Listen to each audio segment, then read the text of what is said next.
सदक़ल्लाहु मौलाना अज़ीम। इन्नल्लाह व मलाइकतहु युसल्लूना अलन नबी या अय्युहल्लज़ीना आमनू सल्लू अलैहि व सल्लिमू तस्लीमा। अल्लाहुम्मा सल्लि अला सय्यिदिना व मौलाना मुहम्मदिन मअदिनिल जूदि वल करम व आलिहिल किरामी व इब्निहिल करीमी व बारिक व सल्लिम सलातन व सलामन अलैका या रसूलल्लाह। सलातन व सलामन अलैका या हबीबल्लाह। सलातन व सलामन अलैका या नबीयल्लाह। गौसे आज़म बमाने बेसरो सामा मददे क़िबला दी मददे काबे ईमा मददे मागदाए तो सुल्ताने दो आलम हस्ती अज़्तुदारे तमाया शह जीना मददे। एक बार और दुरूद पाक पढ़ें। अल्लाहुम्मा सल्लि अला सय्यिदिना व मौलाना मुहम्मदिन मअदिनिल जूदि वल करम व आलिहिल किरामी व इब्निहिल करीमी व बारिक व सल्लिम सलातन व सलामन अलैका या रसूलल्लाह। अल्लाह तबारक व तआला का बेपनाह करम, उसका शुक्र और उसका एहसान कि उसने हमें माह ज़िलहिज्जा की बरकतें और रहमतें अता फरमाई। इस मुबारक महीने को अबुल अंबिया खलीलुल्लाह हज़रत सय्यदना इब्राहीम अला नबीना व अलैहिस्सलातु व तस्लीम से ख़ास निस्बत और ख़ास लगाव है। आक़ाए करीम सल्लल्लाहु तआला अलैहि वसल्लम ख़ातमुल अंबिया हैं कि हुजूर सब में आखिरी नबी हैं। हुजूर के बाद अब कोई और नया नबी इस दुनिया में नहीं आ सकता है। अंबियाए किराम की बिअसत का सिलसिला हजरत आदम अलैहिस्सलातु वस्सलाम से चला और फिर चलते हुए हजरत सय्यदना इब्राहीम अलैहिस्सलातु वस्सलाम तक के पहुंचा। हजरत इब्राहीम अलैहिस्सलाम के बाद जितने भी अंबिया हुए वो सब के सब आप ही की नस्ल पाक से हैं। हजरत इब्राहीम के अलावा किसी और की नस्ल से कोई और नबी नहीं हुए। हजरत इब्राहीम अलैहिस्सलाम अल्लाह ताला के निहायत मुकर्रब बंदे और मर्तबे खुल्लत पर सरफराज थे। मर्तबे खुल्लत का माना होता है ऐसी मोहब्बत जहां रब के सिवा किसी और का कोई वजूद और कोई तसव्वुर ही ना हो। वो सिर्फ और सिर्फ अपने परवरदिगार से मोहब्बत करने वाले थे और उसके हुक्म पर अपने आप को हमेशा झुकाने वाले थे। आप की पैदाइश इराक के शहर बाबिल के नवाही इलाके में हुई और फिर आपने अपनी जिंदगी का कुछ अरसा मिस्र में भी गुजारा। मिस्र से फिर आप अल्लाह के हुक्म पर अर्ज़ मुक़द्दस यानी मुल्क शाम तशरीफ लाए और मुल्क शाम के बाद फिर अल्लाह तबारक व तआला के हुक्म पर आपने अपनी ज़ौजाए मोहतरमा हजरत हाजिरा और उनके साहिबजादे हजरत इस्माईल अलैहिस्सलातु वस्सलाम को मक्कतुल मुकर्रमा में ला करके छोड़ दिया। तकरीबन 97 या 98 साल की उम्र पाक आपकी हो चुकी थी, लेकिन उस वक्त तक आपके यहाँ कोई औलाद नहीं हुई थी। न कोई बेटा था न कोई बेटी थी। आपने अपने रब से दुआ मांगी, रब्बी हबली मिनस सालिहीन, कि ऐ परवरदिगार तू मुझे नेक औलाद अता फरमा। अंबियाए किराम की तालीमात से हमें सीखने को मिलता है कि हजरत इब्राहीम की दुआ में सिर्फ ये नहीं था कि ऐ अल्लाह तू मुझे औलाद अता फरमा, बल्कि सवाल ये था कि नेक औलाद अता फरमा। ये हमारे लिए भी तालीम है कि अगर औलाद नहीं है और हम तलबे औलाद करें तो सिर्फ औलाद ना मांगें बल्कि नेक औलाद मांगें। जब नेक औलाद का सवाल किया, आपको बशारत दी गई, फबश्शरनाहु बिगुलामिन हलीम, तो फिर आपको एक हिल्म वाले बुर्दबार लड़के की बशारत दी गई। इस बशारत में पहली बशारत ये थी कि आपके यहाँ इस उम्र में औलाद होगी। दूसरी बशारत ये की कि और जो औलाद होगी वो लड़की नहीं बल्कि लड़का होगा। तीसरी बशारत ये थी कि जो लड़का होगा वो हलीम, बड़ा ही अक्लमंद, बड़ा ही बुर्दबार, बड़ा ही ज़हीन व फतीन होगा। इस बशारत के बाद हजरत हाजिरा के बतन से हजरत इस्माईल अलैहिस्सलाम की पैदाइश हुई। आपकी पैदाइश के बाद फिर एक और हुक्म हुआ कि आपका ये बच्चा जो कि अभी दूध पीने की उम्र में है, आप इस बच्चे को लें, इसकी वालिदा को लें और आप यहाँ से वादिये गैर जी जरा का रुख करें। कुरान करीम में यही लफ्ज आए, वादिये गैर जी जरा। वादिये गैर जी जरा ऐसी जमीन को कहा जाता है जहां खेती नहीं हो सकती है। और खेती जहां कहां नहीं होगी? जहां जमीन में पानी नहीं होगा। तो आपको अपनी अहलिया और अपने बच्चे को लेकर जाना है और उस जमीन में ले जाकर छोड़ना है जो बयाबान होगी, चटियल होगी, जहां खेती भी नहीं होगी, जहां पानी का भी नामो निशान नहीं होगा। हजरत इब्राहीम अलैहिस्सलाम इन दोनों को लेकर के आए और उस जगह लेकर के आए जिस जगह को आज हम मक्कतुल मुकर्रमा कहते हैं। जिस वक्त आप यहाँ तशरीफ लाए, यहाँ इंसान नाम का कोई भी शख्स मौजूद ना था। जंगल था, पहाड़ियां थीं, चटियल मैदान थे, जानवर होते थे, मगर कोई इंसान नहीं होता था। हजरत इब्राहीम अलैहिस्सलाम ने इन दोनों को इस मकाम पे छोड़ दिया और इस जगह छोड़ने के बाद आपने कुछ खजूरें और कुछ थोड़ा सा और मुख्तसर सा तोशा दिया जो कि चंद दिन खाने के लिए काफी हो सकता था, बस उससे ज्यादा वो किफायत नहीं कर सकता था। फिर आप पलट गए। जब पलटे तो हजरत हाजिरा ने पूछा कि आप इस बयाबान और बेआबो गयाह वादी में हमें अकेला बेसहारा छोड़ करके क्यों जा रहे हैं? हजरत इब्राहीम अलैहिस्सलाम ने कोई जवाब न दिया। हजरत हाजिरा ने यह सवाल एक बार नहीं बार बार किया, लेकिन कोई जवाब न दिया। आखिर में हजरत हाजिरा ने सवाल का अंदाज बदला और सवाल का अंदाज बदल कर कहती हैं, क्या आपके रब ने आपको इस चीज का हुक्म दिया है? अब तक के हजरत इब्राहीम ने जवाब नहीं दिया था, बार बार सवाल किया, लेकिन जब ये कहा कि आपके रब ने आपको इस चीज का हुक्म दिया है, अब हजरत इब्राहीम अलैहिस्सलाम ने जवाब दिया।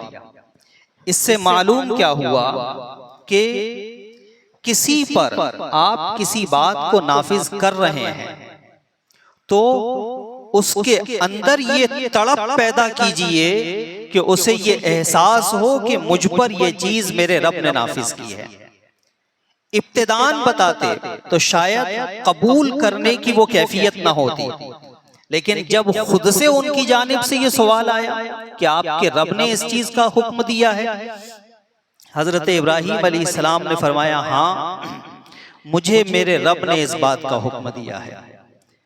अब हजरत हाजिरा का यहाँ जो जवाब था वो बड़ी अहमियत का हामिल है और हमारे लिए नसीहत है कि अपने रब पर इत्मीनान, तवक्कुल और भरोसा कैसा होना चाहिए।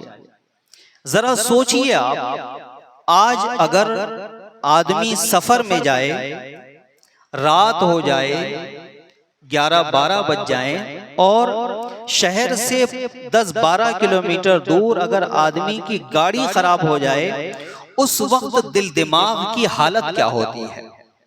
हालांकि वहां रास्ता है आने जाने वाला, कोई ना कोई मिल जाएगा, कोई ना कोई सहारा दे देगा, मगर फिर भी आदमी किस कदर मुस्तरिब हो जाता है, कितना बेचैन हो जाता है। यहाँ इन 3 नफर की आप कल्बी और ज़हनी कैफियत को मुलाहजा करें कि एक बाप है, एक माँ है और एक छोटा सा बेटा है। माँ और उसके छोटे से बेटे को एक ऐसी जगह छोड़ना है कि अगर बाद में उनसे राबता भी करना हो तो सिवाय इसके कि दोबारा आना पड़े कोई और सूरत नहीं है, कोई सर्विस नहीं है जिससे राब्ता किया जा सके। ऐसी जगह छोड़ करके जाना है और इन्हें यहाँ पर रहना है।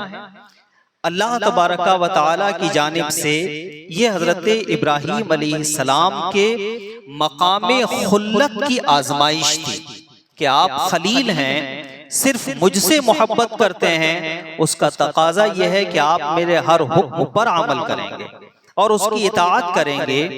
और फिर खलील के कुर्ब और उनकी सोहबत में जो आ गया, उसका भी हाल ये होता है कि वो रब के हर हुक्म पर आमन्ना और सद्दकना कहकर अपनी गर्दन झुका दिया करता है।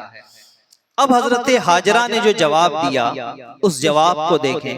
हजरत हाजरा जवाबन अर्ज करती हैं, जब रब का ये हुक्म है तो वो परवरदिगार हमें जाये नहीं करेगा, हमें बर्बाद नहीं होने देगा।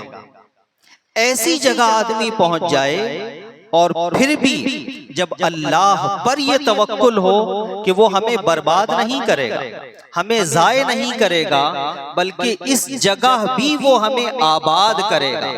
ये हजरत हाजरा का कमाले इताअत था कि इसका असर देखिए, उसी वादी ज़ी ज़रा को अल्लाह ने ऐसा आबाद किया कि सिर्फ हजरत इस्माइल के यहाँ 12 बेटे पैदा हुए और उन 12 बेटों के जरिए से इतनी तेजी से नस्ल फैली कि पूरा अरब बनु इस्माइल से भर गया था, पूरा अरब बनु इस्माइल से भर गया। हजरत हाजरा और हजरत इस्माइल यहाँ पहुंच गए, अल्लाह के हुक्म पर अपना सर खम कर दिया और कुशादा कल्बी के साथ उसे कबूल कर लिया, तस्लीम कर लिया। रहने लगे। हजरत इब्राहीम अलैहिस्सलाम कभी कभार तशरीफ लाते, कुछ वक्त यहाँ गुजारते और फिर वापस तशरीफ ले जाते। इन 2 का हजरत इब्राहीम के सिवा कोई तीसरा पुरसाने हाल ना था, सिर्फ हजरत इब्राहीम अलैहिस्सलाम थे, वो भी कभी कभार तशरीफ लाते। इसी दरमियान पानी की तलाश का वो वाकया कि जब पानी खत्म हुआ तो हजरत हाजरा ने जिस वादी में छोड़ा था आपको, उसी वादी के दोनों तरफ की 2 पहाड़ियां, जिनमें से हम एक को सफा कहते हैं और दूसरे को मरवा कहते हैं। हजरत हाजरा पानी की तलाश में कभी इस पहाड़ी पर चढ़ती, वहां से उतरती, वादी में आती, फिर आगे बढ़ती, दूसरी पहाड़ी पर आती, फिर यहां से उतरती, सफा पर जाती। यही जो चक्कर उन्होंने लगाए सफा और मरवा पे, और दरमियान में वादी में हजरत इस्माइल मौजूद हैं। और फिर हजरत इस्माइल जमीन पर बच्चे हैं, और जाहिर है कि बच्चा जब कहीं लेटा होता है तो वो हरकत करता है, उसके पैर हिलते हैं, उसका हाथ हिलता है। तो हजरत इस्माइल के भी पैर जमीन पर हिल रहे हैं और जमीन को रगड़ रहे हैं। अल्लाह तबारका व तआला की कुदरत कि वो वादी जो कि गैर ज़ी ज़रा थी, कि यहाँ पानी न होने के सबब यहाँ खेती नहीं हो सकती थी, हजरत इस्माइल के कदमों की बरकत से अल्लाह ताला ने वहां पर एक चश्मे को जारी फरमा दिया। और जब वो चश्मा जारी हुआ, अब जब हजरत हाजरा आई और उन्होंने देखा कि इस्माइल के पैर के पास तो पानी का एक चश्मा उबल रहा है, एक सोता फूटा हुआ है, वो मिट्टी समेट करके उसे घेरने लगी। मिट्टी समेट कर उसे घेरती और उनकी जबान पर लफ्ज होते जम जम, यानी ये पानी रुक रुक रुक, आगे मत फैलना। जम जम, ये जो उनके अल्फाज थे वही लफ्ज तब से लेकर आज तक जारी है कि वो कुआं आबे जमजम का कुआं कहलाया हुआ। अब उसी के जरिए से आबादी मक्का की बढ़ी, फिर हजरत इब्राहिम इस्माइल अलैहिस्सलाम की उम्र बढ़ी और कुछ शऊर की उम्र आई, सूझबूझ की उम्र आई। फिर हजरत इब्राहिम अलैहिस्सलाम एक बार तशरीफ लाए तो आपने फरमाया कि ए बेटे, मुझे ख्वाब में अल्लाह की जानिब से एक हुक्म हुआ है। कहा बाबा जान क्या हुक्म हुआ है आपको? का हुक्म ये है कि तुम्हें मैं राह इलाही में कुर्बान कर दूं। मैंने ये ख्वाब देखा है कि तुम्हें राह इलाही में कुर्बान कर रहा हूं। छोटी सी उम्र है, लेकिन जब आदमी दुनिया से कटा हुआ होता है उसकी तवज्जो सिर्फ अपने परवरदिगार की जानिब होती है। हजरत इस्माइल कहते हैं कि बाबा जान हुक्म रब का है, मैं उस हुक्म पर अमल करने के लिए तैयार हूं। सोचे मुसलमानों जरा, कैसा जज्बा इताअत था, कैसी वारफ्तगी का जज्बा था। आदमी को जान सबसे ज्यादा अजीज होती है और वहां जान कुर्बान करने की बात की जा रही है। कमाले इताअत ये है कि वो उस पर भी अपनी रजामंदी का इजहार कर रहे हैं। हजरत इब्राहिम अलैहिस्सलाम ने जब अपने शहजादे की इस जज्बे जानेसारी और कमाले इताअत को देखा कि अल्लाह ने इसे भी अपने हुक्म का कैसा अमल करने वाला बनाया, इसके दिल को भी कैसा मुती और फरमाबरदार बनाया है कि वो इस हुक्म पर भी लब्बैक कहता हुआ नजर आ रहा है। खुद लब्बैक कहना ये बहुत बड़ी बात है, लेकिन साथ में जिस दूसरे को अमल करना है उसे ऐसी तरकीब बताना कि आप जब उस पर अमल करें तो ऐसा ना हो कि कोई चीज दरमियान में रुकावट बन जाए और आप उस पर अमल ना कर सकें। ये उससे बड़ी बात है। अब यहाँ हजरत इस्माइल अलैहिस्सलाम के उस जज्बे इताअत को देखिए। हजरत इस्माइल कहते हैं कि बाबा जान आपको हुक्म है और उस हुक्म पर आपको अमल करना है और मुझे राह इलाही में कुर्बान होना है। जाहिर है मैं बेटा हूं आपका। अगर वक्त ज़बाह मेरा चेहरा आपके चेहरे के सामने होगा, शफकते पिदरी आड़े आ जाएगी, बेटे की मोहब्बत जोश मारेगी। कहीं ऐसा ना हो कि आप उस वक्त शफकते पिदरी के सबब रब के हुक्म पर अमल ना कर सकें। इसलिए जिस वक्त आप मुझे ज़बाह करें तो मेरा चेहरा मुझे पहलू के बल ना लेटाइएगा, बल्कि मुझे पेशानी के बल लेटाइएगा ताकि आप मेरा चेहरा ना देख सकें। कैसा जज्बा इताअत है मुसलमानों। फिर कहते हैं दूसरी चीज, जब जानवर को ज़बाह किया जाए तो वो तड़पता है। वो आप मुझे ज़बाह करेंगे, जाहिर है मैं भी तड़पूंगा। मेरी तड़प देखकर कहीं आपका चलता हुआ हाथ ना रुक जाए, इसलिए आप मुझे रस्सियों से मजबूत जकड़ कर बांध दीजिएगा ताकि मैं हरकत ना कर सकूं। ये है हजरत इस्माइल अलैहिस्सलाम और ये है रब की इताअत का जज्बा। कैसा जज्बा अल्लाह ने उन्हें अता फरमाया। खुद तो उस पर आमिल हो रहे हैं और अपने वालिद को अपनी जानिब से तरकीब बताना कि आप ऐसा करें ताकि आप उस हुक्म पर जब अमल करने जाएं तो उसमें कोई रुकावट ना पैदा हो, कोई दरार ना आए। ये बात अर्ज कर दी। तीसरी बात कहा, मेरा कमीज, मेरा कुर्ता मेरी वालिदा को दे दीजिएगा ताकि उसे देखकर उन्हें कुछ तसल्ली हो जाया करे। हजरत इब्राहिम अलैहिस्सलाम आपको लेकर के चले।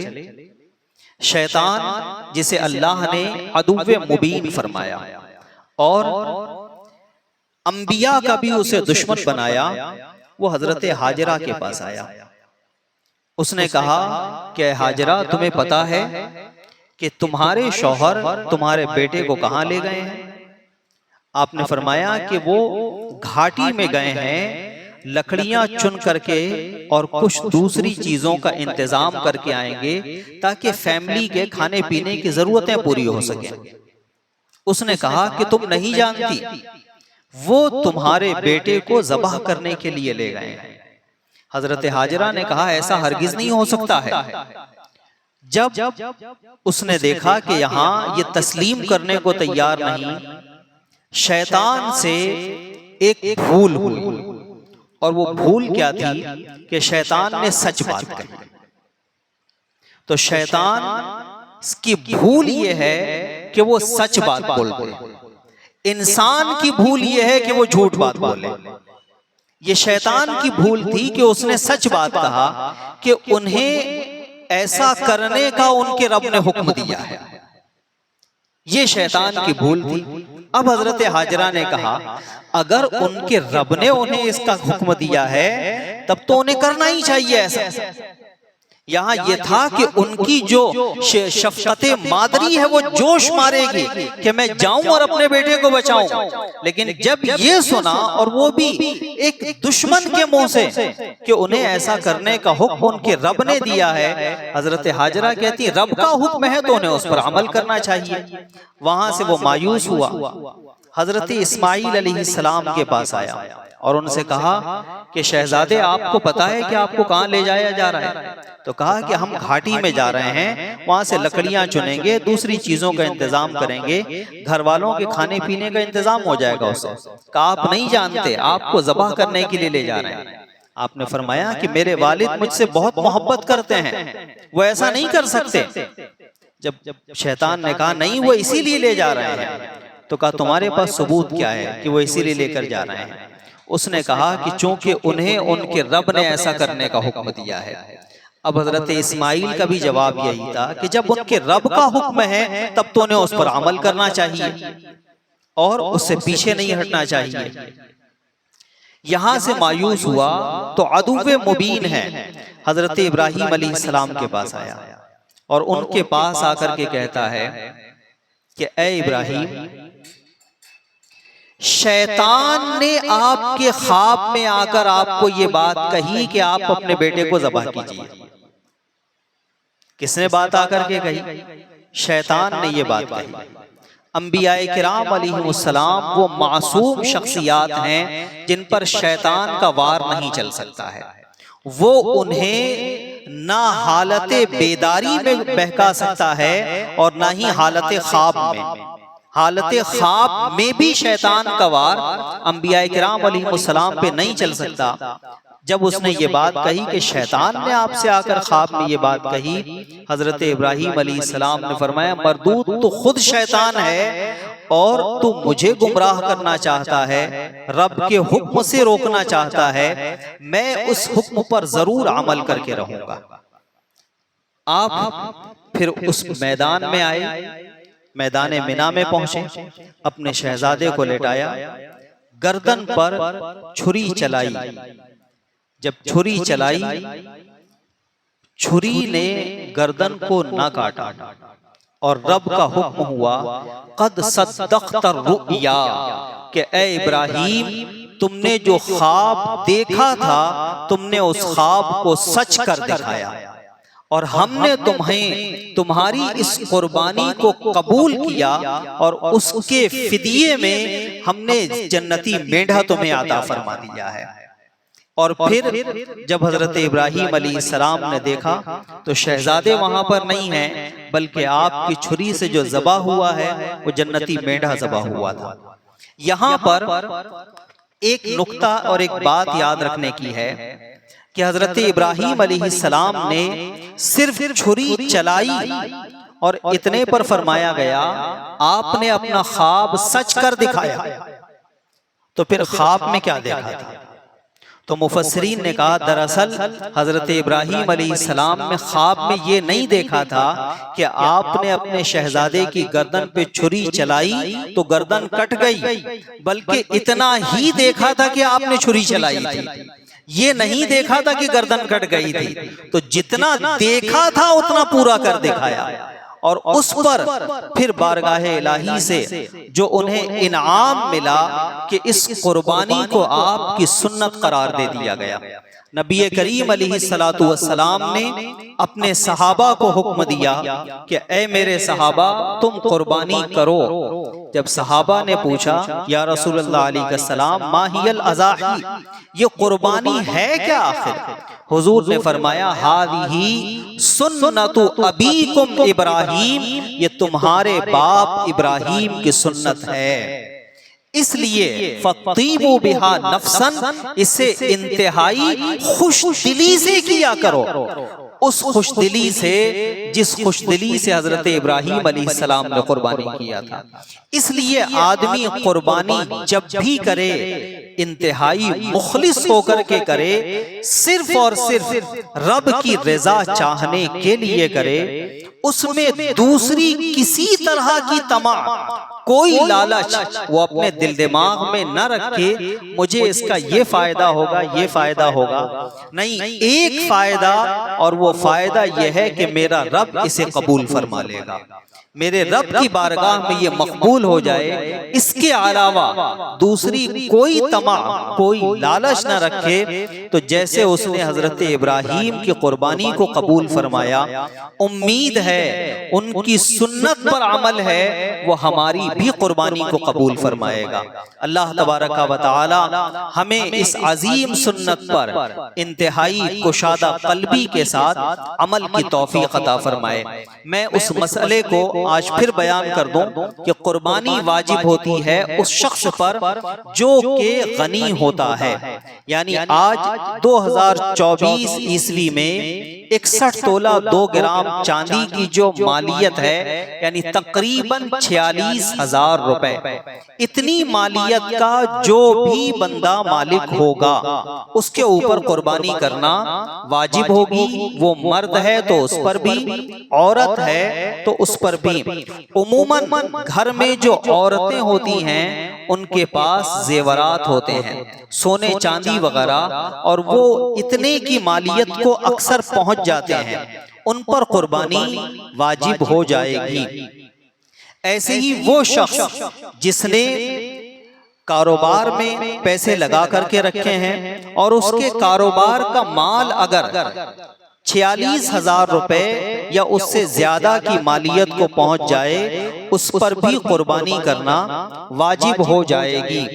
घर में अगर 10 मेंबर हैं और 10 के 10 के पास इतनी मालियत है तो हर एक पर कुर्बानी वाजिब होगी।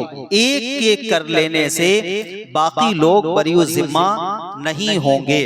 जैसे जेवर की बुनियाद पर औरत पर कुर्बानी वाजिब हो रही है, तो अब सिर्फ शौहर की कुर्बानी वो काफी नहीं होगी, बल्कि औरत की कुर्बानी उसकी जानिब से की जाए और शौहर की कुर्बानी उसकी जानिब से की जाएगी। घर का जो फर्द जिम्मेदार है वो घर के दूसरे लोगों की जानिब से कुर्बानी कर रहा है तो वो उन्हें बता दे, उनकी जानिब से इजाजत ले और फिर इजाजत लेकर के उनकी जानिब से वो कुर्बानी करे। क्योंकि बसा औकात ये भी देखा गया है कि घर की खवातीन या दूसरे लोग जिन्हें मसला पता होता है कि हमारे पास इतनी मालियत है और हम पर कुर्बानी वाजिब है, तो कुछ ऐसी भी खवातीन होती हैं जो थोड़ी थोड़ी रकम जमा करके रखती हैं ताकि हम अपनी कुर्बानी में अपनी इस जमा शुदा रकम को शामिल कर सकें। इसलिए जिनकी जानिब से कर रहा है उन्हें खबर कर दे, उन्हें इत्तला दे दे और वो खुद अपनी रकम शामिल करें। ये तो और भी ज्यादा अच्छी चीज है कि फतीबू बिहा नफसन का यहाँ पर जलवा नजर आता है कि कुर्बानी को इंतहाई खुशदिली से किया करो। और जब वो ये सूरत हाल करेंगी तो जाहिर है यहाँ पर वो खुशदिली ही तो है, तभी तो आदमी उसके लिए रकम को जमा कर रहा है। और कुर्बानी वाजिब होती है बालिग शख्स पर, नाबालिग पर कुर्बानी वाजिब नहीं होती। बाज अफराद बच्चों की जानिब से भी कुर्बानी करना चाहते हैं, वो नफली कुर्बानी है, चाहे तो कर सकते हैं, लेकिन करना उन पर वाजिब नहीं है। हाँ, जो बालिग हैं, गनी हैं, उनके ऊपर कुर्बानी करना वाजिब होगी। और जब हमने कुर्बानी को किया किस लिए? रिज़ाए रब की खातिर। इसलिए गोश्त को जखीरा अंदोजी से बचाइए, यानी लंबी मुद्दत तक घर में स्टोर करके रखना कि ज्यादा दिनों तक हम ही खाएं, इससे अपने आप को बचाइए और मुस्तहिकीन तक पहुंचाने की कोशिश कीजिए। अल्लाह तबारक व तआला हमें सही मानों में इस वाजिब को अदा करने की तौफीक अता फरमाए। आमीन। व आखिरु दावाना अनिल हम्दुलिल्लाहि रब्बिल आलमीन। सुन्नतें पढ़ लीजिए।